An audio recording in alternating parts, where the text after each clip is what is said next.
It's 'cause Welcome, everyone. Welcome to Beers with Jesus. hello. Carrie's here, barely. Barely. She just got in from her concert last night. She's in Michigan, but she's making time for Todd's World. I got to see you Wednesday. That was fun. That was really fun to see you. I realized that, like, I haven't told a lot of people that I'm here, but I just Well, thought, "They're not listening. It's okay. by the time they know you'll be back. I'll be back." Well, I've cracked open I needed this today. I've cracked open a beer in my new blackberry smoke koozie. I've got a Coors. I'm doing Coors. Of course. I've been Got the drinking pe Coors lately. I kind of like it. Hey, you know what? Just the I saw you at banquet one the beer. other night, and I'm like, where'd you get the Coors inspiration?" Yeah, I don't know. I've been drinking a lot of the banquet beer lately. I like it. What's the banquet beer? What's that? It's Coors, not Coors Light. Like Coors regular, Coors heavy. Coors Fat. Yes. Fat Coors. I'm drinking the PBR because that was the only thing that I found in the actually, it was the first thing I found, and it sounded good. I didn't look deeper. Beats mouthwash, I guess. It seemed a little early. Saturday morning, you're like, It seemed a little drink everything early else in the house. little early for hard liquor, so I was like, "I will do this," and So here you I went am. to a concert in Grand Rapids last night? Was it good? Yeah, it was Blackberry Blackberry Smoke. Smoke? I have no idea who they are. They're like they're a, What's okay, Southern rock. They said they're 2 they're 2 rock for country, and they're 2 country for rock. okay. They're really great. You liked it? Really great. Musically, super talented. Okay. Well Loved it. worth going, eh? Oh, yeah, it was a good time. The Good venue? opening act was Jason something in the heat and the high heat. Jason something in the high heat. Hmm, And they had a cool look and a cool sound, but, uh, they they're missing some pizzazz. I'm not they're sure what. missing something I figured touring with Blackberry Smoke, they would be better. yeah, there's potential. Listen, guys, our audio isn't You can quite as edit good all as of that out. normal because Carrie doesn't have her normal setup. I know. So, but it still sounds good. I think it sounds good enough. So Okay. beats not doing it. And I think Carrie's only going to do news this week. I think I'm going to Beer. have our beers. I'm going to have Pastor Daryl come in and do news. Okay, that'll be fun. We'll see how that goes. Maybe we'll Right. record that tomorrow. So anyway, we'll get it all Yeah. out there, and then next week should be back to normal, right? Yes, So for a wonderful while. for a while. I'm hunkering down. All Mm, right. What else is going on? Anything? nothing else. What about you? Not a whole It lot. was so good to see you this week. Yeah, it was good. We got it. There's a lot, you know. I've had a Yeah. little bit of a flurry of activity in life, but it's not so bad. Things are Life things are going. life's really happening all the time, That's okay. as, all of our listeners probably experience as well. Yeah, you got to keep rolling with it, man. You really do. So I'm excited. This week we're in Acts again, and I Yes. was kind of looking at it, thinking maybe we'll just do all of Acts 17. Okay. It's not. It's a little long, but it's not that long, and there's not that much going on. Oh, look at you with your spiffy So message Bible. so there's one here. It's a hardcover, and I'm so glad because I'm like, man, as much as we read at a time now. I mean, I didn't want to do it on my phone. I mean, I would have, but Yeah. No, I happy understand. to have the hard copy in front of me. So, That's nice. All right. You want me to read it this week? Get to yes. it? Yep. You ready? I'm ready. Let's do it. This is Acts 17. And Paul and Silas are on their second, what would be Paul's second kind of missionary journey. It's kind of where Is it we're at. only the second? Yeah. I remember they went out with Paul and Barnabas and went out, Mhm, and then they split up later. mhm. And Barnabas took John Mark and Paul took Silas. And this is the second time around. Nice.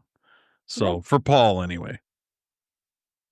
So this is in Thessalonica, is the name of the city at the top of the heading. Mhm. So they took the road south through Am, Am Amphipolis and Apollonia to Thessalonica, where there was a community of Jews. Paul went to their meeting place, as he usually did when he came to a town, and for 3 Sabbaths running, he preached to them from the scriptures. He opened up the text so they understood what they'd been reading all their lives. that the Messiah absolutely had to be put to death and raised from the dead. There were no other options. And that this Jesus I'm introducing you to is that Messiah. Some of them were won over and joined ranks with Paul and Silas, among them a great many God fearing Greeks and a considerable number of women from the aristocracy. But the hardline Jews became furious over the conversions.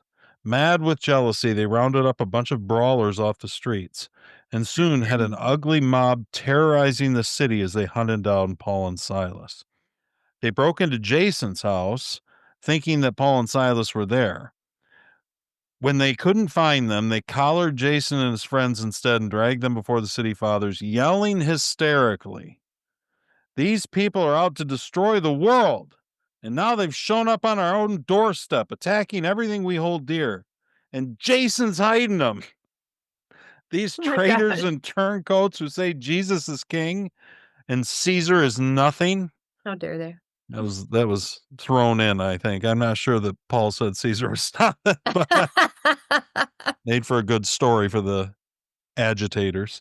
The Mhm. city fathers and the crowd of people were totally alarmed by what they heard. They made Jason and his friends post heavy bail and let them go while they investigated the charges.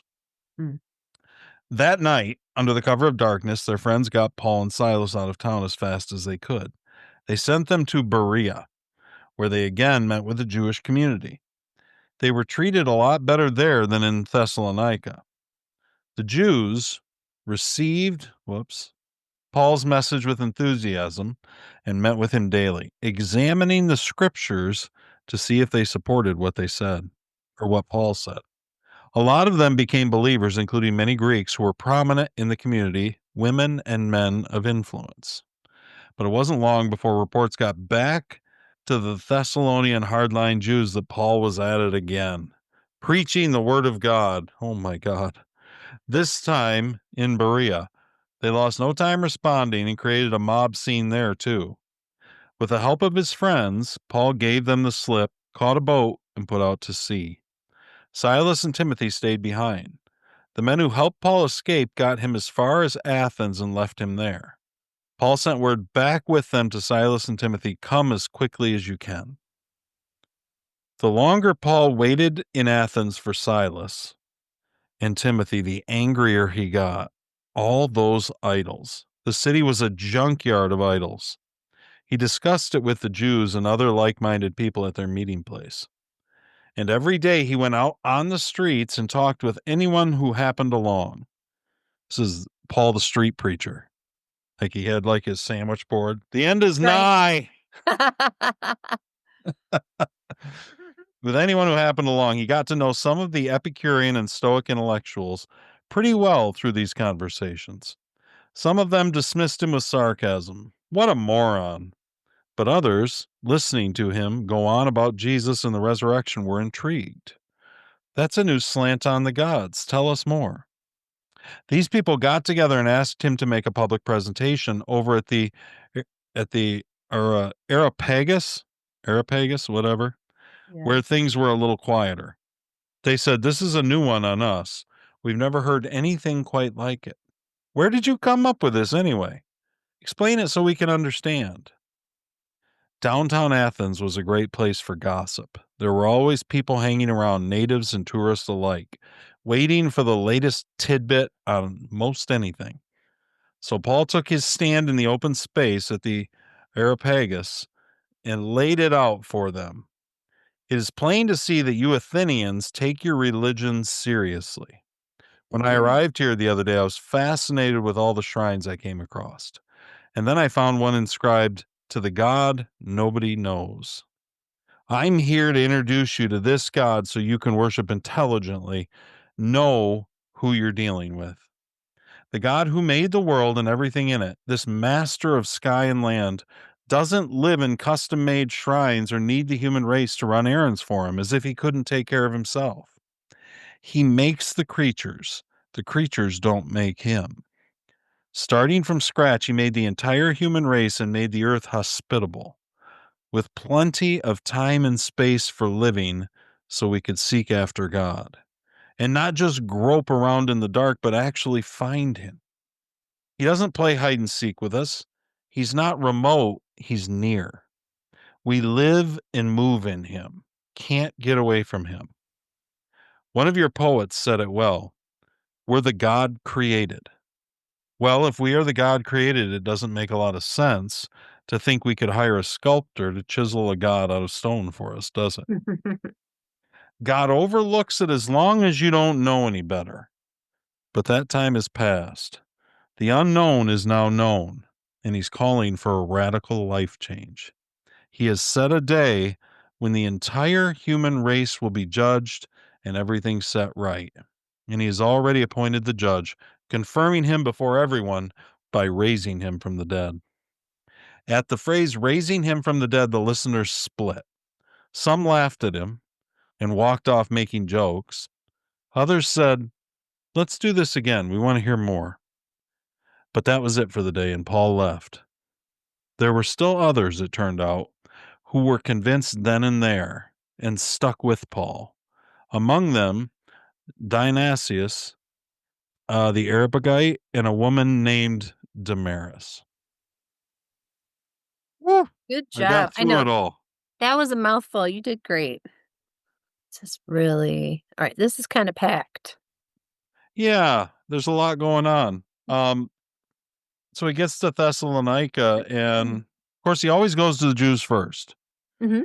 It's kind of funny that in Thessalonica, he spends like 3 weeks in a row, 3 Sabbaths in a row, and he's just pounding it out for him. Like this is their tent meeting in Right. Thessalonica. Yep. Paul's the traveling evangelist. I'm here all week. Billy Graham shows up and he's got Mhm. like a 3 week crusade, and he's trying to bring them around, and some of them are brought around. Yeah. Well, I love how he's referring back to stuff that they already know, because this is so the way it is. And anyone who's listening who's maybe raised in church, but like you were young and you weren't really listening, or you just didn't know it well enough to apply it to your life. Like it's stuff that you've heard, Yeah, but when you hear it in a brand new way, it's like kind of what he's doing. He opened up the text so they understood what they'd been reading all their lives. I love that because yeah. that's just so relatable. It's kinda like when you and I go through stuff, I'll hear a story that I've heard my whole life. I've learned a lot of stuff and heard things that I don't Mhm. remember reading before, but we'll read something that I've read a bunch of times, and after we talk about it, I'm like, "I just have a whole new It's like the Holy perspective Spirit on it." comes in and he Right. gives all this understanding. So not only that, I think it's cool that that it's put that way because it's very relatable. But I like also that he's connecting those prophecies to what actually happened to Jesus, because Yeah, it's really like it's really the clinching, evidence.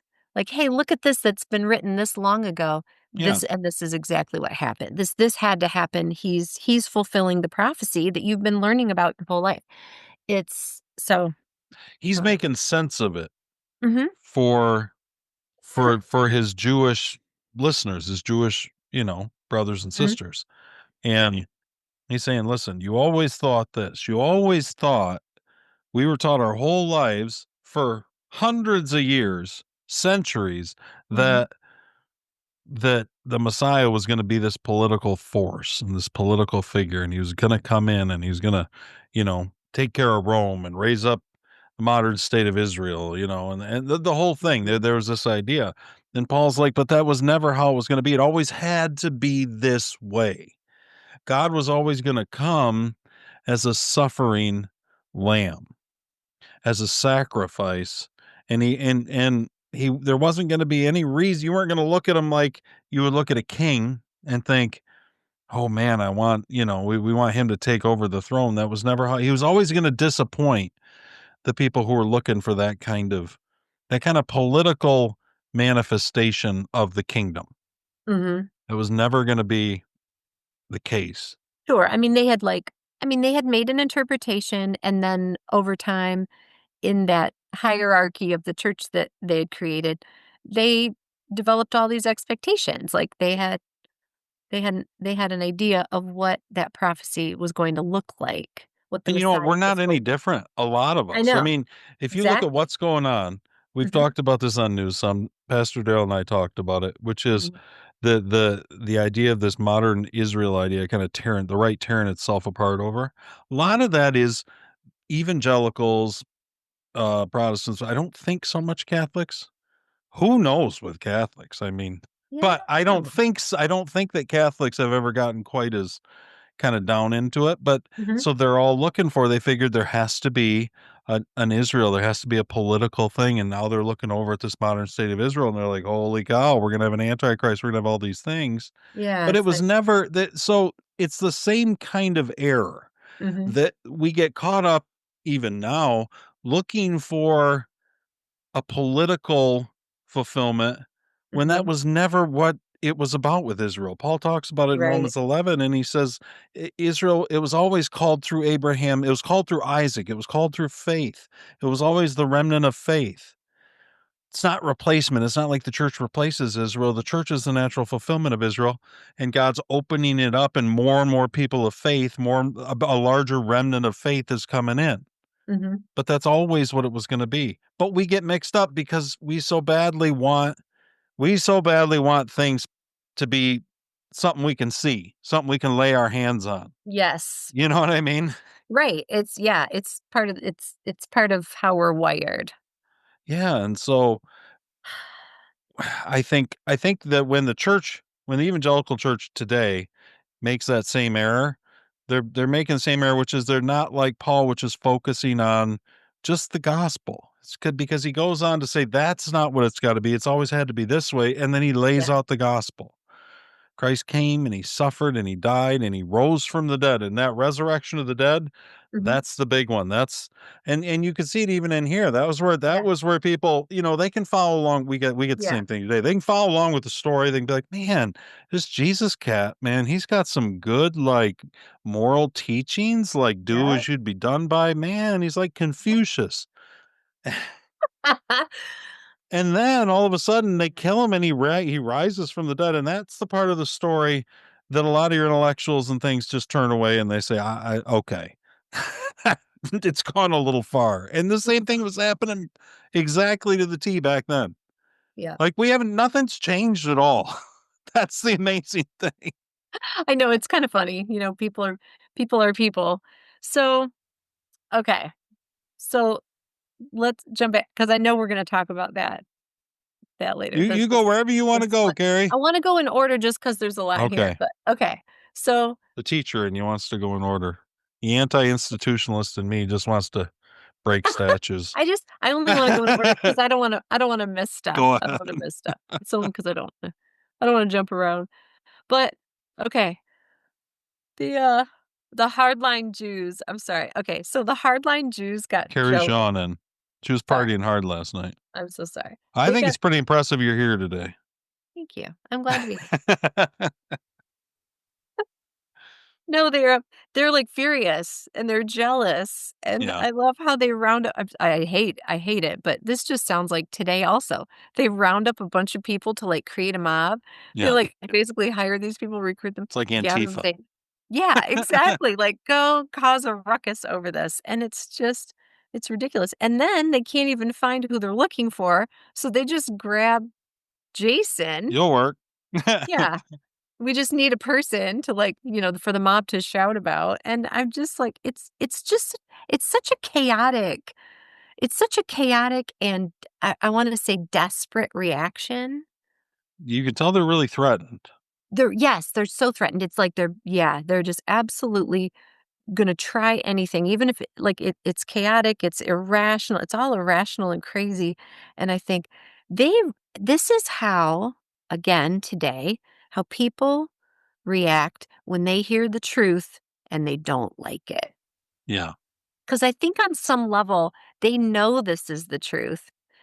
I'm and guessing. so they're Otherwise, they wouldn't feel reacting to it. threatened. Yeah, Yeah. It doesn't it just I right. mean, What is there to be threatened by? If Paul's out there just making up tall tales about some guy who rose from the dead, nobody yeah. believes he really, you know what I mean? Yeah, they'd be like, Why "Oh, would you be so threatened? Yeah, that's a there's good that point. crazy man again." But this is how someone reacts when they hear the truth and they're threatened by the truth, they Right. go nuts. Over and And over and it's over again, we see it in Acts. It happens I wherever know. Paul goes. Yeah. So poor Jason's, like, suffering at the hands of At least he yeah, just got to make bail, just right? kinda go home. Who But you who gotta even believe had that the bail? That's, like, a very small point, but I was like, "They had bail? yeah, Interesting." a lot of our practices, in governance find their roots in the Roman Empire. A lot of Western Okay. civilizations, I guess I practices. didn't realize that. It's interesting. But, yeah, so no, they're, it is interesting, and then it's funny because they let Paul out, they kinda sneak him out of town. Yeah, as friends, they're always like, "Alright, let's go." Right. So that night, under the cover of darkness, their friends got Paul and Silas out of town as fast as they could, and they sent them to Berea. Now, Berea Mhm. is about 50 miles away from Thessalonica, and Okay. 50 miles a long way back then. Yeah, when you're walking, It's not like 50 miles right? today, like it's a trek, right? It takes a Yeah. while to get there. Even if you had a horse and a chariot, it takes a while. Yeah. So, Paul's able to put some distance on things. So when he gets Mhm. to Berea, he kinda gets what amounts to a fresh start for a while. And it's in Berea that we really see, and this is what a lot of people will go back to, where when preachers are preaching, like, this is what a good congregation, a good church does, Okay. is they listen. There is It says they were treated a lot better. The Jews received Paul's message with enthusiasm and met with him daily, then examining the scriptures to see if they supported what he said. Like Right. like this is a group of Jews, of religious believers in Berea that are real Bible-based they're real literate in their Bible. You know what Right. I mean? And they're also not as threatened Right. by being more based in their scriptures, even if they don't understand them all perfectly. Mhm. Once somebody comes, now I think the Holy Spirit's working through Paul, but once Right. the pieces start to come together, they're like, "Wait a minute, this is," you get a sense that this is right because you know the Bible. Right. You know what I mean? Mhm. Like Jesus, it's what I get upset with people sometimes and say this on Twitter or something. And Jesus said this all the time to the Pharisees: "You don't know God and you don't know how he works." But They that wasn't true of the Bereans. They did know God and they did know how he worked. So when Paul brings this kind of final piece of the puzzle and this light, it all starts to kind of make sense to them. You know what I mean? yeah, Which I think is amazing. And that's it what is. we're called to do, is to study the scriptures, not just my little hit it Catholics for the road, but not just take church tradition, not Right. just Just take them at their word, say, not hey, just doctrine, but yeah, where did it all come from?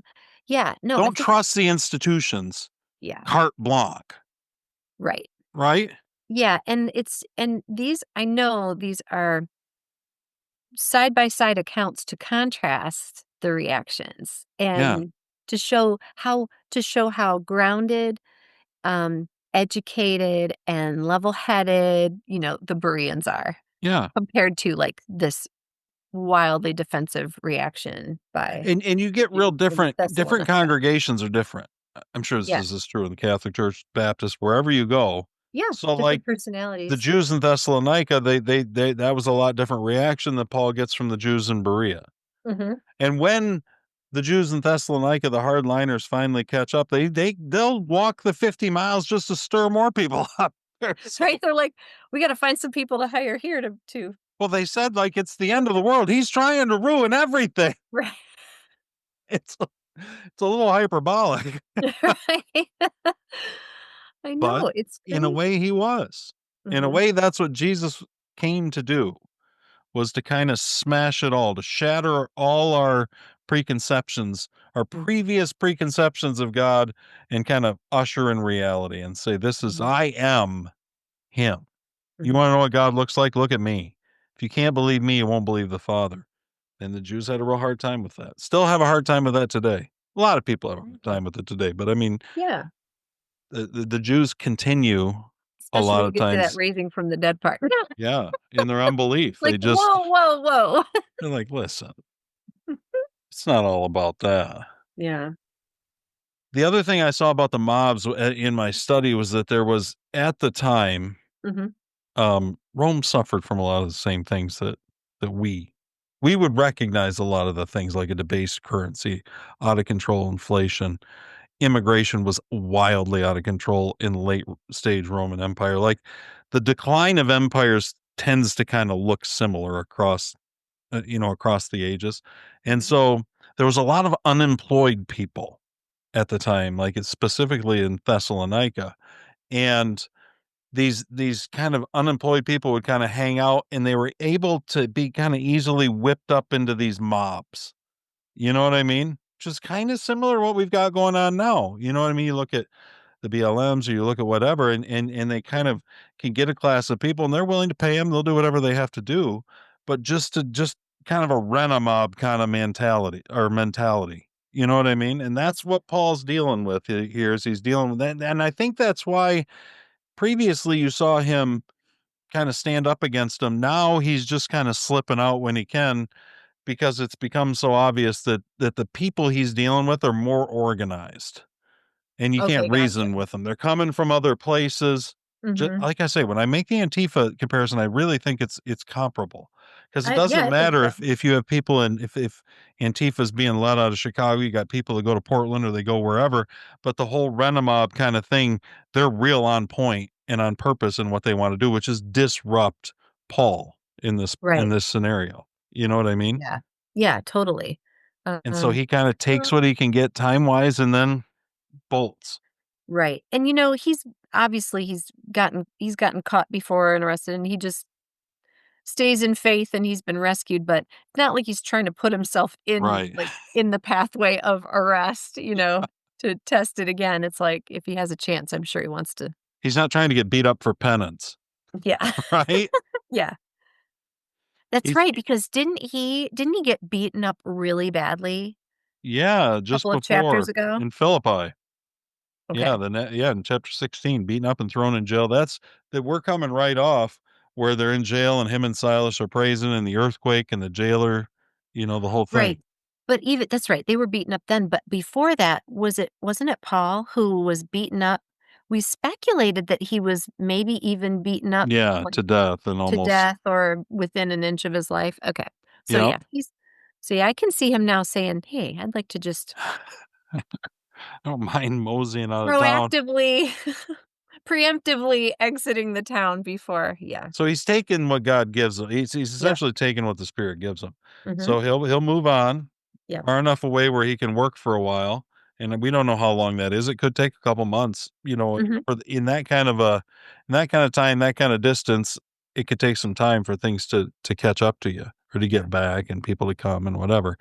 And so he's essentially taken what the Spirit gives him, which isn't that much different than what he did when remember they wanted to go to was it Macedonia and the Spirit kind of prevented them, and then they wanted to go someplace else and the Spirit prevented them.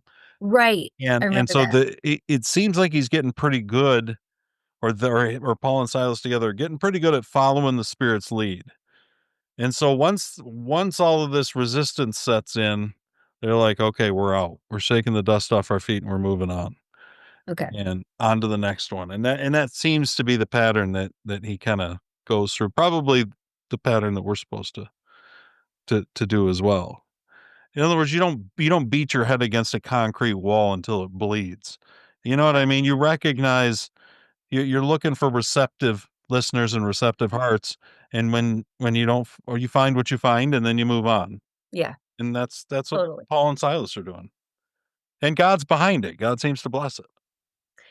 So do you know, I don't know if you know this, do you know if this is the last time Paul goes to Thessalonica? Like, do we know if he visits there multiple times? I don't know. He wrote Okay. verses in Second Thessalonians. Right. Those are the books to the I'm to. curious. I'm just curious I think he because goes back, but I don't know if we see it in Acts. I can't remember. okay. I'm curious because I remember I did a Bible study on the 2 books, the 2 Thessalonians Hmm. books, and I feel now like Did you have a knowing workbook? there was a workbook. Thank God. Thank God. Go ahead. It was approved curriculum.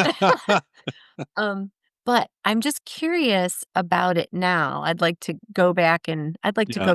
read Thessalonians. just with this in mind, knowing that this was the reception, because just wonder if you can pick up, kind of knowing Oh, I'm what the sure. visit was like, if you can pick up from the letters. I'm just curious. Oh, I think so. That's our whole point in going through the stories is that Right.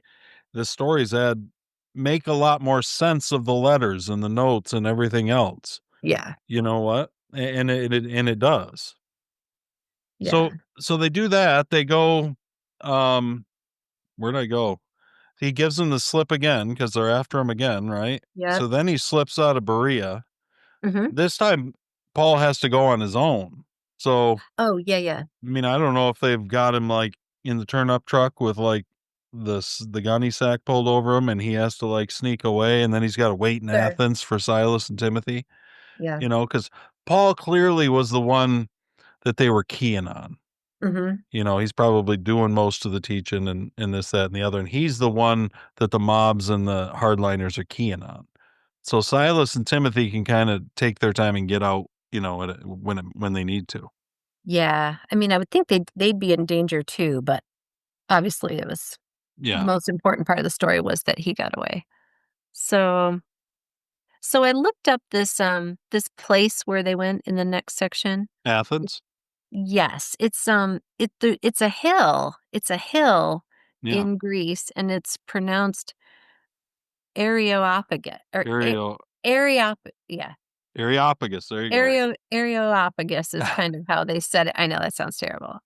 Areopagus, I think is how they say it. Yeah, But it's like it's a hill there, so that's what that is. and that's where they would kinda come and people would make Mhm. presentations. Yeah. That's the thing about Athens. It's funny how Paul, the longer he's there, he gets the more pissed off he gets at the idea of all these idols. Because clearly, from reading it, Athens was a very religious town. Like, there's religious activity going on everywhere.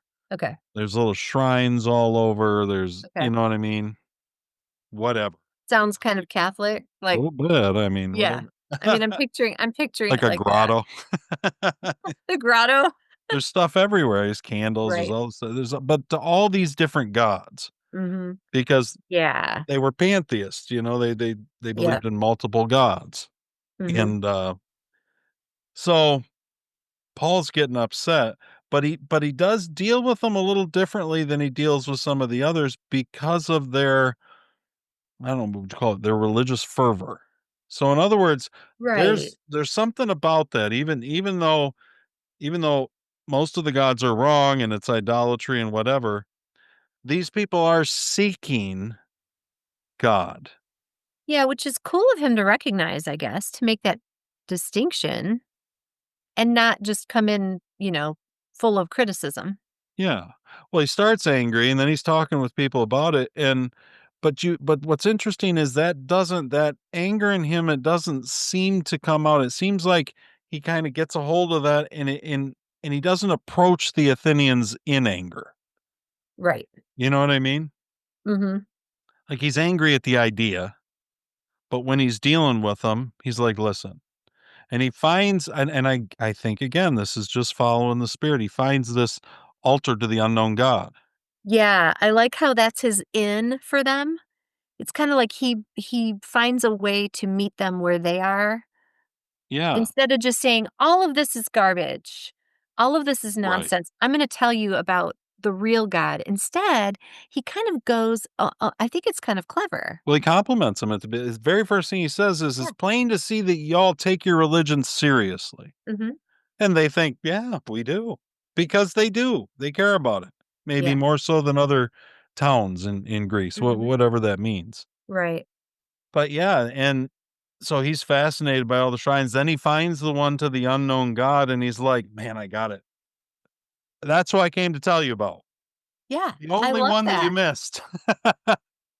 It's like, I know all about him. I love that. Yeah, he completely Clever. uses their culture Mhm. Yeah, there you go. and he finds where in their culture there's an expression Mhm. of looking for the true God, and then he keys on that and Yeah. goes after it. Yeah, it's very from a persuasion technique. It shows you that Paul isn't just like this hard-headed, goes in, does whatever, Mhm. doesn't change his message, doesn't do this. No, when Jesus says, "I want you to be wise as serpent and harmless as doves," like there's a part I can't remember where it's at, but Jesus says, "I wish that you were a little bit more street smart." And Who does he say that to? he says it to his disciples. He says, Okay. Because the ungodly will be super street. I want you to be street smart, but be street smart for God. I want you to Okay. pay attention to your surroundings. I want you to be flexible. I want you to be able This to kind of change your approach." this is a really good example of that. Yeah. And Yeah. he's got it set up. And so he kind of follows the spirit. He follows God as God opens these doors. Mhm. So he starts preaching to them. And his message is pretty good because Oh my gosh, I love this whole paragraph here. it's really good, don't you think? It's When so good. when he says he made first of all, he starts with creation, which I think Yep. is where you gotta go, which is Mhm. God made you, you didn't make God. All Right. of a sudden, you're starting at a different at a different place, and he made you for himself. So he says he made the entire human race, and he made the earth hospitable with plenty of time and space for living so we could seek after God. Like, and that's true. We do have time and space for that. Even the I mean, Yep. look at the idols, look at everything proliferating all over the streets of Athens. They had the time and the space Mhm. to make this to make this approach to God, to try to find him, to knock. Mhm. You know what I mean? And he says, and not just to grope around in the dark, but actually find him. Like that was probably like they thought, what? We don't think of gods in that term. Right. A God who's so Yeah, concrete that he's near? yeah, I mean, don't you think before this, before Jesus's preaching and teaching, don't you think that God, and in this case, the gods, were all, like, so separated from, like, the Yeah. human race? Yeah, I think they felt distant. Right. Except maybe, like, way back maybe for, like, Abraham or Moses, but, like, Well, I culturally, think these yeah, people are really far from I don't think they feel like I think especially the people here in Athens, yeah, they have these statues that represent these gods, and it's like it's just they're almost, like, symbolic of these beings that they'll never be able to interact with or anything right. like that. So, yeah, he really, like, brings God in close for them. Yeah. He says, "Listen, I'm gonna kinda cut through all of this Mhm. confusion, Mhm. and I've got the answer." And and you've already started. There's Yeah. already an altar to the unknown God. Like, you had a little bit of light, but I'm gonna bring you the rest of it. Mhm. And he trusts the Holy Spirit. And again, I mean, it's a hit or miss. He doesn't get everybody, Right. you know, Yeah. regardless. But he doesn't water it down. He said he doesn't play hide and seek with us. He's not remote. He's near. We live and move in him. Can't get away from him. When he's telling that to, because he does talk earlier about how he got to be friends with the Epicurean and the Stoic intellectuals. Mhm. Epicureans didn't believe in they really didn't believe in gods. They thought as soon as you die, that's it. You're here, eat, drink, and be merry, enjoy what you can, Okay. get what you can, somewhat of a hedonistic view on life. Okay. Stoics, not so much. Stoics still weren't sure about a god, but they felt like there was a moral code they had to live up to. Mhm. And so Yeah. they More they they were still psychological. kind of seeking, but it was and so he's dealing with both of these. Neither one of them believed in probably the resurrection of the dead. That's like a completely new idea for him, you know? Right. And so I think when he says he talks about their poets, I mean, he really does use their culture and to minister to them. Mhm. So he meets them where they're at. Right, which I That think makes sense? is which is, you know, from a maturity standpoint, it really shows his growth because, yeah, he doesn't just come in with his sandwich board screaming his Right. message. He and I don't know if it's because I don't know. I don't know if it's because he has matured, if the Holy Spirit led him to it, or if it's because these people are gonna be very important. in his Probably a ministry. combination of everything. I mean, you would hope Mhm. if you're Paul, or if you're Yep. any of us, you would hope that the further along that you get, so the more that he's ministering, the more that he's stepping into what God has kind of made him to be in this missionary and a leader of the church, you Mhm. hope you get better at it. Right. And it does seem like Paul does. And when I say better, I just mean in the natural. You're better at sensing where the Spirit's leading, and you're better at following where the Spirit's leading. Like, Yeah. you do it a little faster, maybe. You know what I mean? Sure. And maybe you're a quicker study. So he goes to Athens, and maybe he's able to put his emotions behind him a little bit. He gets real angry at first, but then moves through that anger to where he can understand their culture, and then he can see, no, no, they're seeking God, and Mhm. this is how I can approach them with it.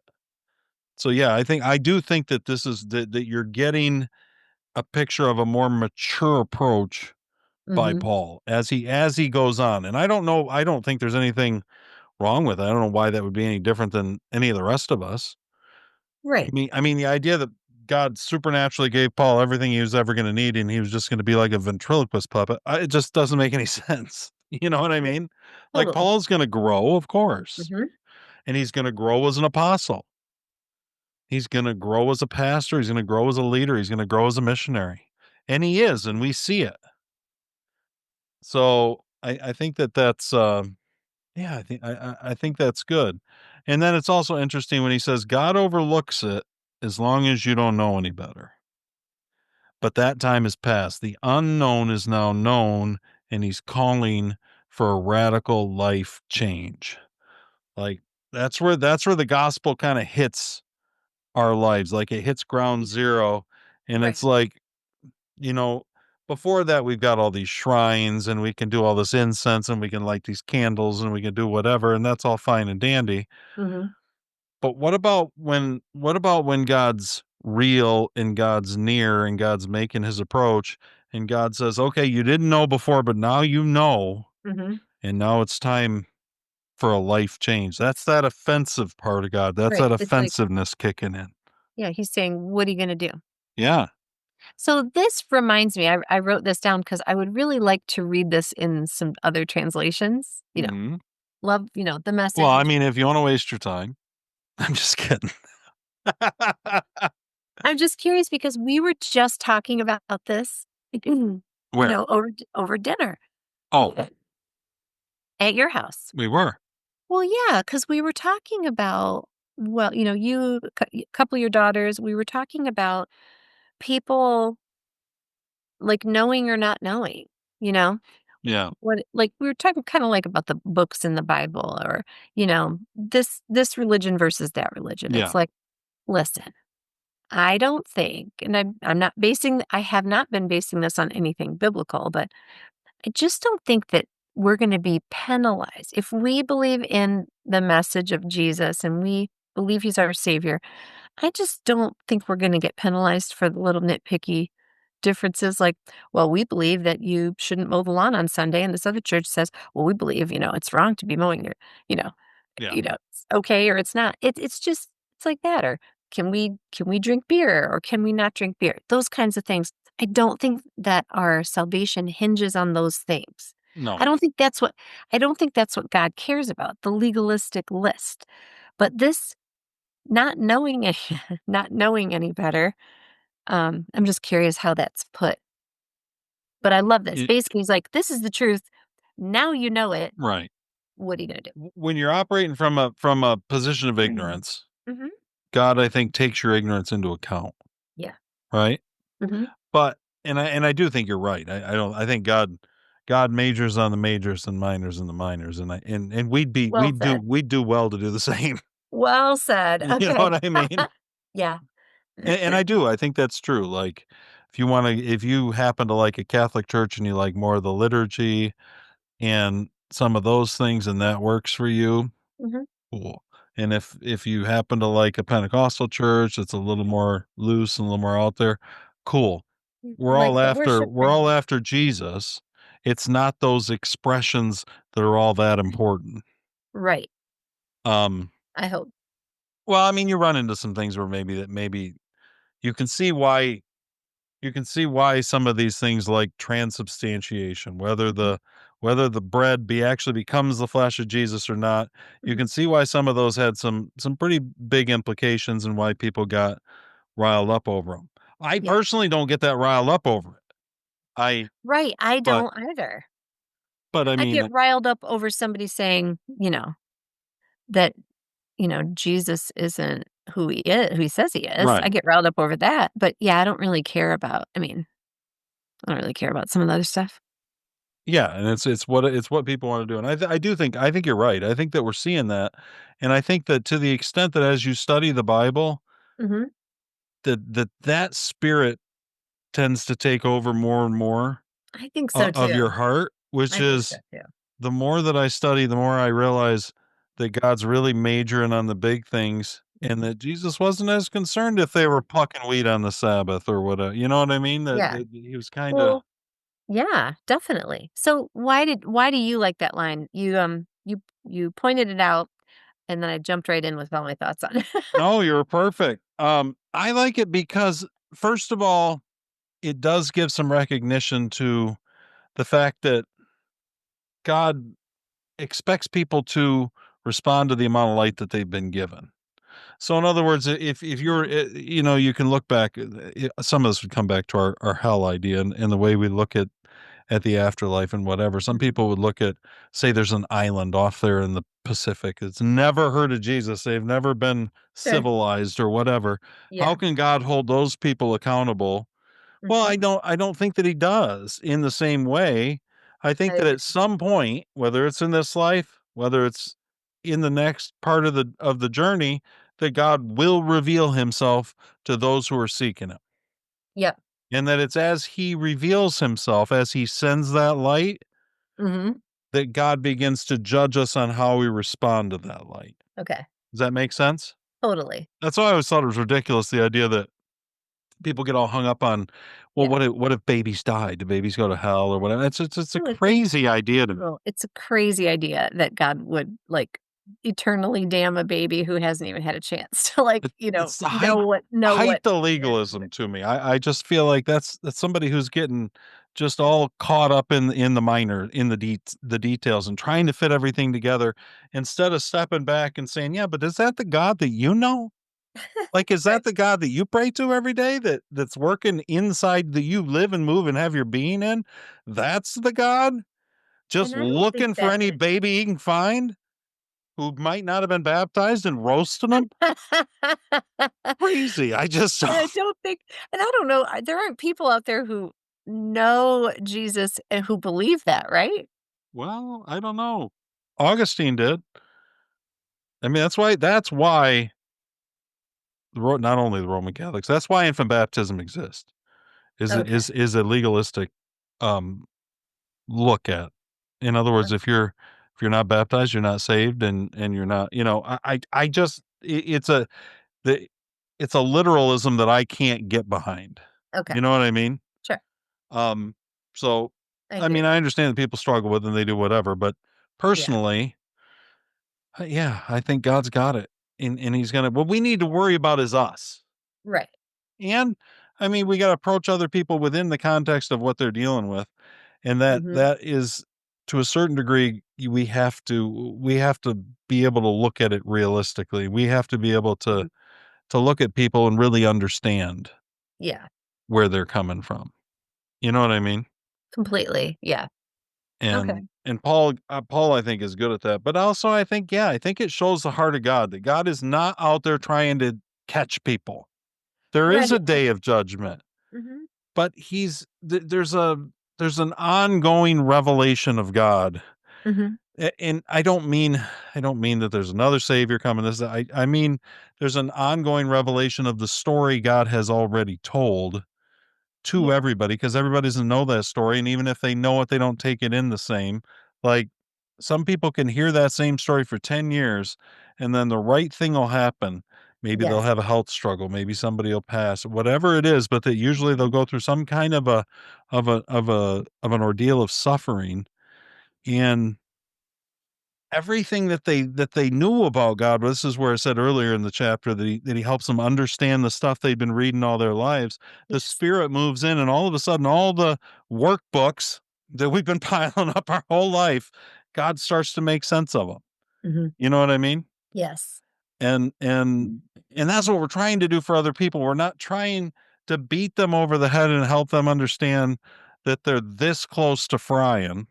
I understand Oh, that. you mean us, you and I? Well, I mean, like Christians, like Oh, we gotcha. got to Yeah. deal with people where they're at, and we've got we're shining the light. Yes. Give them a little time to absorb it. Help them absorb it. Right. You Yeah. know what I mean? Yes. Don't go out of your way. Jesus is offensive enough. Don't go out of your way to make him more offensive. I do think there's some truth to that. And I think Paul, you see that Paul's doing that right here. Mhm. He's taking it and he's fitting it in to their culture and kind of finding the path. Mhm. And so yeah, I think it's great. And then he says he set a day when the entire human race will be judged and everything's Mhm. set right. So it's not just that the entire human race will be judged, everything will be set right, and he's already appointed the judge, Jesus, confirming him by how he rose from the dead. And then it's at this point where the crowd splits. And this is how it always is. Of course it sounds ridiculous to people. Yeah. Of course, if you're an intellectual, you don't believe any of this. Well, I don't know about Jonah and his whale. You know what I Right? mean? Maybe there's some good lessons in there somewhere. No, this is truth. You know what I mean? And Paul didn't run away from the spectacular, miraculous, supernatural parts of the story. Mhm. In fact, those were the most important, but those are also the most divisive. Yeah. Those are the ones that some people just can't get by. Yeah. So, but they're important. That's what makes it real is that supernatural. That's God coming in. You know what I mean? Yes. And so, yeah, Well, this right here, like you said, it's just how we are today. It's, people hear the story of Jesus and they might go along with it up to a certain point and then they're like, "Well, I just can't swallow that part." right. And and I think those people walk away from it. And some people, yeah, they get stuck there. Those are the people that choose to stay lost. Right. And we can hope that maybe in another time in another place that God, who has all eternity to work on everyone, like Mhm. that Yeah. God will find a way, right? Mhm. However that happens. But but it's still a divisive message. And in Jesus, it was always the same with Jesus. It was, you know, pick up your cross, Mhm. follow me. There's suffering ahead. I'm God. Follow me. I made you. And that there's people who don't want that because that's a lot of accountability. If you're willing to agree with that, Mhm. I mean, at that point, the next step is radical life change. I'm not. Maybe those people aren't ready for that. You know what I mean? Well, right. I was gonna say too, the fact that they laughed and walked off making jokes, Right. it's like, it's so like it's such an interesting defense mechanism, Oh yeah. like, That's completely what it is. It's a way to just kind of poo poo it, throw it off lightly. Then you don't actually have to deal with it and answer the questions Mhm. that have been raised up in your own soul. You Mhm. don't actually have to address them if you can just pawn them off as a joke. Right. And they did that to Jesus when he was walking the earth too. True. It Mhm. wasn't any different. The reactions are the reactions over the course of 2,000 years haven't changed at all. It's exactly the same. People's response to Jesus. Yeah. And it's the same in Acts. It's so we see it all the way through. Like that's how people respond to God coming near. Like Mhm. even we'll find if we get into the Old Testament, say we do Genesis or whatever, we're gonna find the same thing that as God starts to enter, it's the same kind of reaction. It's some reject and some accept. And Mhm. to those who accept, it's a radical life change. And that seems to be where a lot of people don't want to go, you know?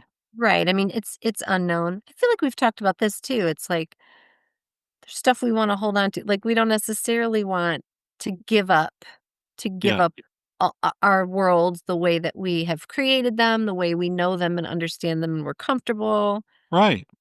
the way where the place where everyone we know knows us in a certain way and it's like, "Oh gosh, I'm going to be different." Like, what's it going to mean? There's a great C.S. Lewis line about that. Okay. But I mean, it is like it's funny we talk about giving up control. You're actually free. Like if you do that, there's Yeah. freedom in submission to God. Um, and we've talked about that before too. But but yeah, This radical is change sounds this is scary. the Oh, first go for it. I have a devotion couple C.S. Lewis devotionals. Yeah. This is kind of my go-to in the January one. So the first one, Mm, the first excerpt is titled Supposing We Really Found Him. mhm. It is always shocking to meet life where we thought we were alone. Look out, we cry, it's alive. And therefore, this is the very point at which so many draw back. I would have done so myself if I could, and proceed no further with Christianity. An impersonal God, well and good. A subjective God of beauty, truth, goodness, inside our own heads, better still. A formless life force surging through us, a vast power which we can tap, best of all. But God Himself, alive, pulling at the other end of the cord, perhaps approaching at an infinite speed, the hunter, king, husband, that is quite another matter. There comes a moment when the children who have been playing at burglars hush suddenly. Was that a real footstep in the hall? There comes a moment when people who have been dabbling in religion, man's search for God, so that's Athens, right? Mhm. Suddenly draw back, supposing we really found him. We never meant for it to come to that. Worse still, supposing he found us. It's so Wow. good. Did C.S. Lewis write that whole thing you just Yeah. read? Nice. What is that from? Miracles, his book Miracles. Okay. I don't know that one. It's a good book. It's probably not one of his more well-known ones, but That's a great excerpt from it though. yeah, it's really good. So, yeah. Wow. Anything else that we missed? I feel like we did a pretty good job. Considering you're on your off day, this is like vacation beers with Jesus for you. It is. On the road, on the go. You're like Jack Kerouac on the road. Is that his name, Kerouac? Lauren is a big Kerouac. Kerouac. She's a big fan of the beat writers. She is. She is. Um, no, I was gonna say, I just want to encourage anyone listening to read his description of God that starts with the God who made the world and everything in it. I just loved that whole paragraph. I thought that was So really good. cool. It's a great description of him. Because I mean, how do you even? Yeah. We can't. Be like the Bereans, There you go. examining the scriptures to see if they support what we say. I know Yeah. they support what we say, but you should check. Yeah. And then, or anybody, your pastor, your priest, Yeah. your little pope, whatever it is, we whatever institution you go to, you can't trust them 100%. God gave you His word. God gave you the Holy Spirit inside you. Kind of test those spirits. Mhm. Like, that's the whole point, and that doesn't mean just because you might find something a little different that you gotta leave everything. "Oh my god, I'm no," you know what I mean? Like, you Right. can function in a corrupt institution, I promise, because 'cause they're all corrupt. So you Mhm. can you can live and function and love and witness and grow in God in a corrupt institution. Yeah. But we've been given the truth, and it's up to us to read it, to study it, to kinda dig into it and say, "Okay, that doesn't sound right to me, but why? Where? What?" Kind of, you know. But you Mhm. do need to respond in love. It can't just be, "Oh, you were wrong in that," and you just, you wanna write everybody off. You're trying to know God. You're trying to get to know God. We're trying to get to know Him and know how He works. Yeah. Like, that's eternal life. John 17, to know God. We've got all of eternity to do it. Mhm. That's what we gotta start right here. We have the Bible. Depending on your faith tradition, you might have a couple extra books, whatever. Doesn't matter. Yeah. No, How it's bad could it be? well, and you know what too? I think the more time you spend in it, like we've now spent a lot of time in this. And you'll hear after you read it for a while, spend a few years with it or whatever, you'll hear a pastor or someone else or someone in a small group say something that you know right away. You're like, That's not it. that doesn't jive with the God I know, like what you're saying. Yeah. And it's like, oh yeah, babies who aren't baptized are just gonna roast for all eternity. It's like, Mhm. hmm, that doesn't Just sound like it different flavors, different sauce we put on them. doesn't sound like it matches, but you really do start to get, I think it helps build your relationship. I think you get a much better understanding because you can't have a relationship with God or with Jesus if you don't know them.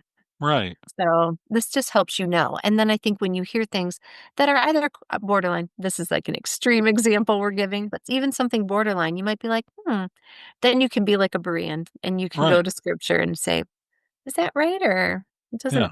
sound right to me. Or, And if they don't have a scriptural, hmm reason for it, yep, which, like, say the Catholic Church, probably a lot of things like this, but a lot of churches are like this, they have their own traditions. Well, then right. you Some can of the challenge them tradition. a little bit on it, and then it's up to you to be like, I don't know. I'm gonna go with the Bible and what I see there." Again, that doesn't mean you have to reject everything they say. It just Right. means they're not perfect. Of course they're Mhm. not perfect. They're made up of people. Right. You know what I mean? And not to get too into the weeds, but the things like when I look at I like going to Catholic church. But the things that aren't necessarily, they aren't scripturally based and things like that, many of them are really just it's just how we practice. Yeah. Like it isn't shaking the foundation. It's not challenging foundational things. Some Well, some of the things to go aren't. back to CS, and I don't have Uh-huh. the passage in front of me, but at the Yeah. beginning of Mere Christianity, which Mhm. is his kind of one of his signature books, it was based off these broadcast talks that he did during World War II, Oh, okay. and then he kind of put them together into the book's Mere Christianity, and he talks about the hall that you enter into Christianity through, and the different denominations, the different branches are kind of like doors off the hall. I remember that. Yeah. And he talks about how you should pray that you'll find the light and find the right door for you, but recognize that those who are closest to our center behind all the doors are closest to each other too. Like those closest to Jesus find the most in common regardless of what faith group, what branch, what things that they're involved in. You know what I mean? Cool. We Yeah. find that we're closer to each other the closer Mhm. we get to Jesus. Yeah. And you don't have to agree about everything. You can disagree about things. And one would hope that the more that you the more revelation you get, the more that you know God, the more you love others. I think maybe that's Oh, there you go. the best sign. Like, how am I progressing in that? That even when people disagree with me, I find I love them more, the more that I get to know God, you That know? sounds awfully agreeable of you. I know, and I'm not even very agreeable. I'm all unapproved curriculum all the time. You gotta write a workbook called unapproved curriculum. Yes. That's great. Anyway, I think we did it. We did a good job, Yeah. Carrie. Yeah, we did. Thank We you for banged out a reading. whole chapter. How Whole many chapter. chapters are even left in Acts? There are like 26, 23 maybe?